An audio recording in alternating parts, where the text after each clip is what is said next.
माथे पे चुम्बन की और जवाब दियो है बेटा। लेके पूतकों को दब मैया फूट फूट के रोई, लेके ललाखों को न सुनी थी फूट फूट के रोई। बतलाए दीजिए लाल रे के दर्शन हुई है कोई।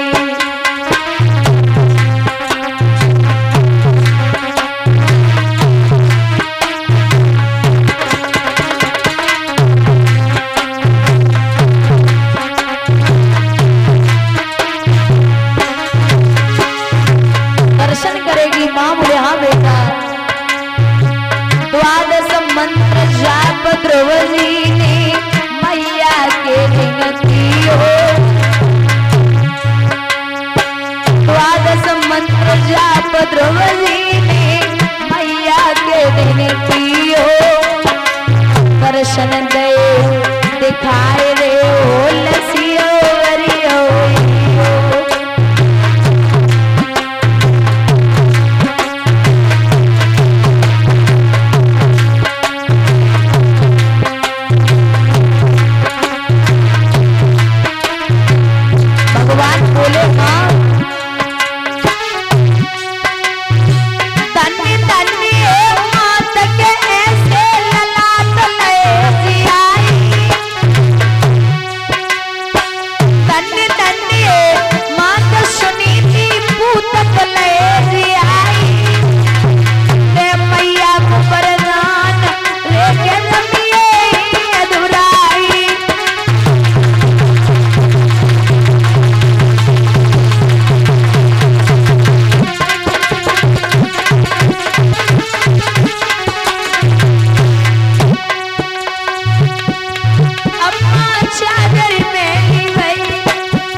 करके इसकी समाधि तोड़ दे।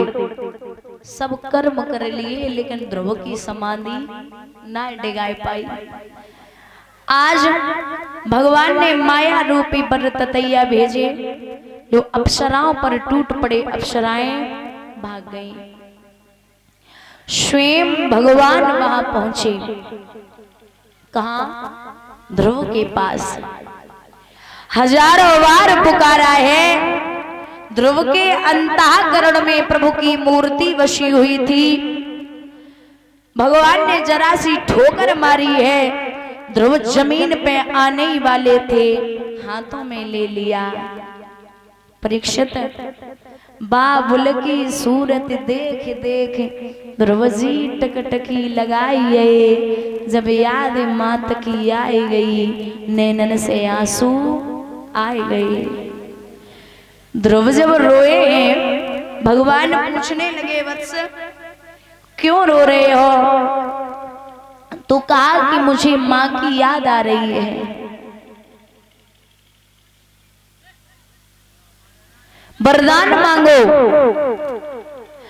तो बोले पिता मैं बेटा हूं हे नाथ पिता, तो तुमको ही सब चिंता है। तुम ही सोचकर बतलाओ इस बेटे के लायक क्या है, आप ही बता दो। और हाँ याद रखना हमेशा भगवान पहली बात तो कभी प्रसन्न होने वाले हैं नहीं हम पे और तुम पे। और बाई चांस हो भी जाए तो कभी भी भगवान से धन दौलत तो सोना चांदी मत मांगना। क्योंकि आप पैसे वाले के पास जाओगे तो धन मांगोगे, किसी दुकान पे जाओगे तो उससे जो चाहिए होगा वो मांगोगे, किसी विद्वान के पास जाओगे तो विद्या मांगोगे।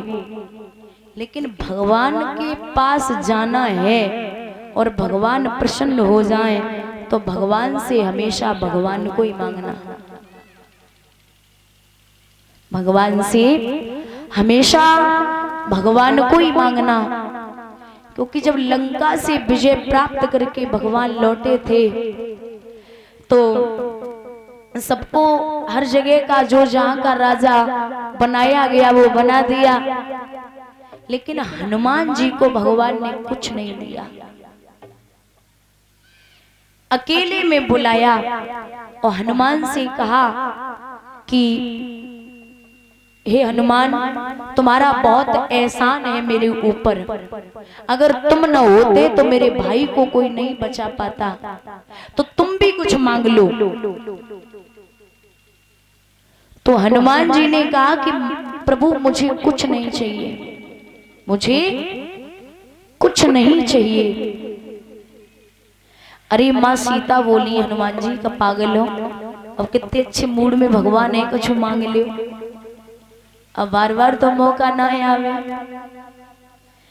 बोले नहीं मैया मुझे कुछ नहीं चाहिए। जवाब दिया कि मांग लो। अच्छा ये बताओ, तुमने इतना सबने राज्य लिए, तुम्हें कहां का राजा बना दूं, कहां का पद दे दूं? हनुमान जी बोले बस महाराज ये पद जो है ना इससे मुझे दूर रखो। क्यों? जहां पद होता है वहां मद जरूर होता है। जहां जिस पे पद होगा उसके मद जरूर आएगा, अहंकार जरूर आएगा। और जितने जो पद वाले हैं ना जी भूत बड़ी जल्दी बनते हैं।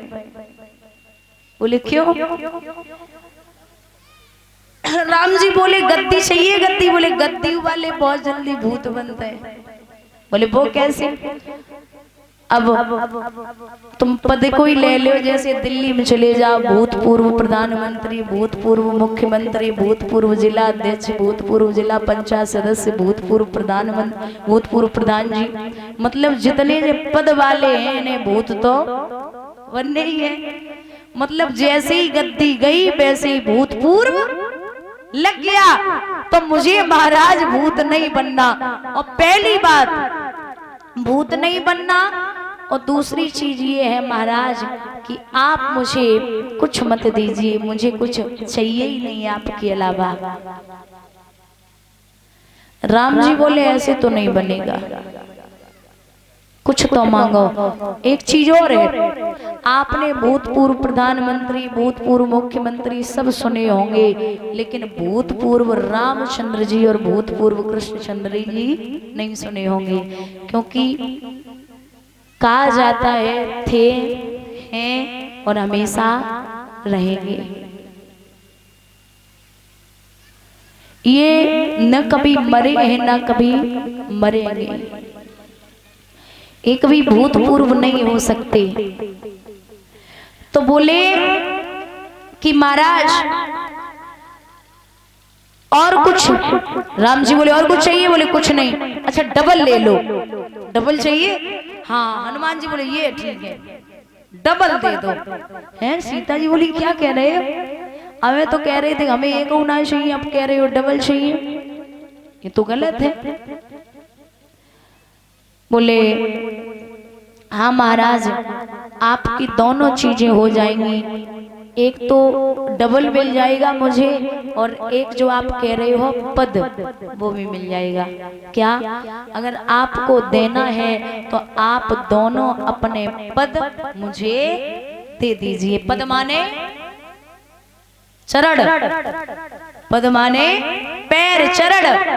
बोले महाराज अगर आपको देना है तो आप अपने दोनों चरण पद मुझे दे दीजिए। सीता जी आगे बढ़ी, बोले क्या कर रहे हो? एक पत्नी का धर्म होता है पति के चरणों की सेवा करे। तो राम जी ने रोक दिया कि हे देवी, आज एक भक्त के आगे एक पत्नी हार गई। तो राम ने कहा कि जहां जहां मेरा मंदिर होगा वहां वहां आपकी मूर्ति जरूर होगी। और भगवान के पास में हनुमान की मूर्ति इस तरीके से होगी, हनुमान जी साइड से बैठे होंगे घुटनों के बल, और वो भी उनके नेत्र राम जी के चरणों में होंगे। दुनिया से कहते हैं कि भागने की जरूरत नहीं है, अगर लगना है तो भगवान के चरणों में लग जाइए। बिन मांगे मोती मिले, मांगे मिले ना भीख। अगर भगवान से कुछ मांगना है तो भगवान को ही मांगिए। ध्रुव से कहा कि कुछ चाहिए, ध्रुव बोले तुम खुद ही जानो क्या देना है।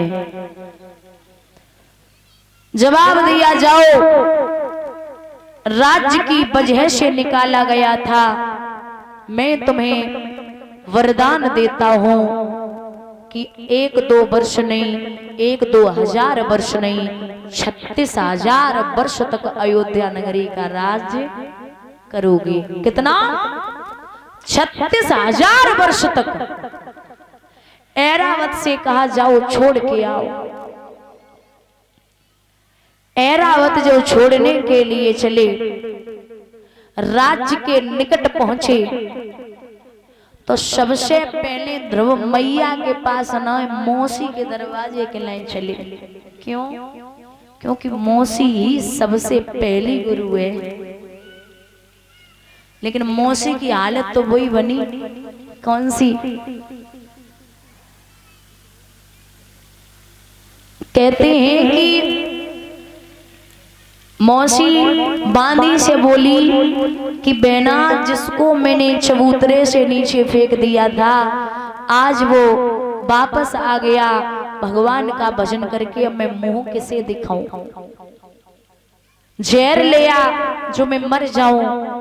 तो दासी ने कहा कि तब डाइन बने धक्का मारो, और जहर मंगाए रही हो, मिटनी नायका रोच रोए के कहा छुटाए रही हो। बहुत समझाया तो आवाज लगाई है ध्रुव ने, हे मौसी,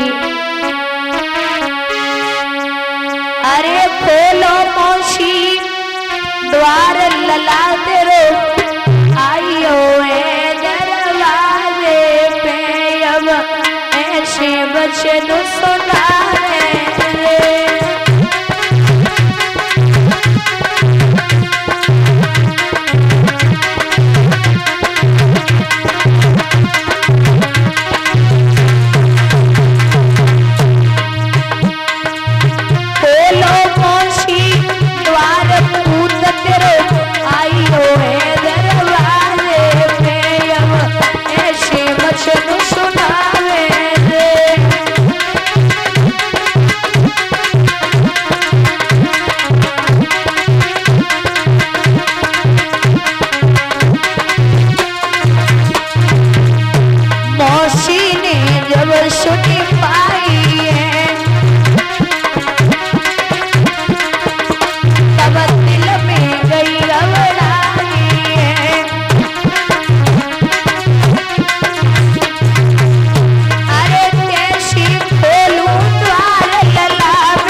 लगाई तो मौसी ने दरवाजे खोले, ध्रुव को गोदी में ले लिया, मैया सुनीति के पास पहुंचे। मां सुनीति के पास जब पहुंचे हैं, एक बात याद रखना महाराज, 6 महीने ध्रुव ने तपस्या की, वो तो की, 6 महीने में ध्रुव तपस्या करी और 6 महीने ही ध्रुव की माँ सुनीति ने तपस्या की। जिस दिन से ध्रुव घर से बाहर निकले उस दिन से भोजन की कौन कहे, मैया सुनीति ने पानी की बूंद अपनी चिप्या पर नहीं रखी। 1 साल में भगवान प्रसन्न हुए। ध्रुव रो रो के अंधी हो चुकी थी मां। ध्रुव जब पास में पहुंचे मैया ने गोदी में उठाई ली। अरे बेटा मुझे पूछ, मैंने ये 6 महीने कैसे गुजारे हैं। मां